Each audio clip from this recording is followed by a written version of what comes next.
Hello everyone, this is Ankita Mishra and you're watching Next 9 Live। Mahadev batting app को लेकर के आए दिन नई खबरें सामने आती रहती हैं। कभी किसी और एक्टर का नाम जुड़ जाता है तो कभी सोशल मीडिया इन्फ्लुएंसर का नाम जुड़ जाता है। अब बिग बॉस ओटीटी फेम मनीषा रानी का भी इसमें नाम जुड़ा था। इसी पर मनीषा रानी ने अपनी सफाई भी दी है। क्या कुछ कहा है, देखिए इस रिपोर्ट में। बिग बॉस ओटीटी फेम मनीषा रानी इन दिनों फिर से सुर्खियों में है और इसकी वजह है महादेव बैटिंग ऐप। वही महादेव बैटिंग ऐप जिसके प्रमोशन करने के आरोप में रणबीर कपूर समेत श्रद्धा कपूर, हुमा कुरैशी, हिना खान, कॉमेडियन कपिल शर्मा जैसे बड़े सितारे लपेटे में हैं। लेकिन एक्ट्रेस ने यहां अपनी सफाई दी है, अपना पक्ष रखा है।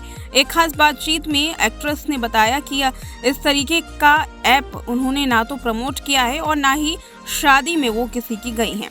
उन्होंने बताया कि वह कभी भी इसका हिस्सा नहीं रही हैं, बेवजह उनका नाम घसीटा जा रहा है। इतना ही नहीं, एक्ट्रेस ने ये भी बताया कि हम इस केस के बारे में आगे बात करने वाले हैं। उनका नाम इस केस में कैसे आया, इसकी जानकारी उन्हें खुद भी नहीं थी। उनके दोस्त के जरिए उन्हें इस बात की जानकारी मिली है। मनीषा रानी ने कहा कि ये खबर एकदम गलत है, झूठ है, क्योंकि मैंने आज तक किसी भी महादेव बैटिंग ऐप का कोई भी प्रमोशन नहीं किया। अगर कोई प्रूफ है तो बोलेगा तो मैं सारा डाटा दूंगी।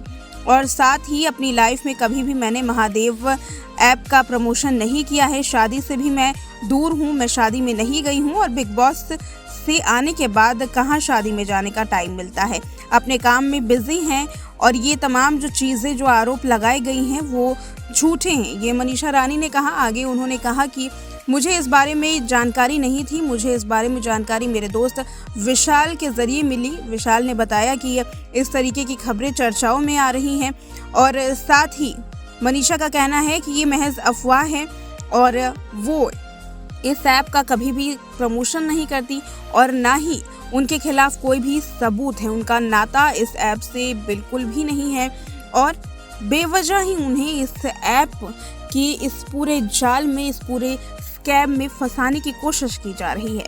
सवाल ये उठता है कि खुद ईडी ने इसकी जानकारी दी है कि मनीषा रानी भी इसमें शामिल थी। सोशल मीडिया अकाउंट के जरिए उनकी शादी में शामिल होने की जानकारी सामने आ रही है। ऐसे में किस बिना पर मनीषा रानी ने इस तरीके का दावा किया है कि वो इस तरीके का ऐप ना तो प्रमोट कर चुकी हैं और ना ही किसी शादी में गई हैं, ये एक बड़ा सवाल बनता है। ईडी को इस पर अब सवाल करना होगा और साथ ही ईडी अब जल्द ही मनीषा रानी को समन भी भेज सकती है। इस तरीके की जानकारियां भी सामने आ रही हैं।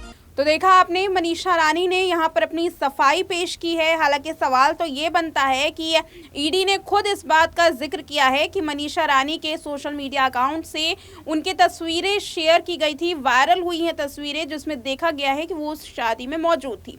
ऐसे में मनीषा ने ऐसा दावा क्यों किया, इस पर भी अब ईडी सवाल करने वाली है। देखना यह है कि मनीषा रानी ईडी के सामने कब पेश होंगी। फिलहाल इस वीडियो में इतना ही। देखते रहे नेक्स्ट 9 लाइव।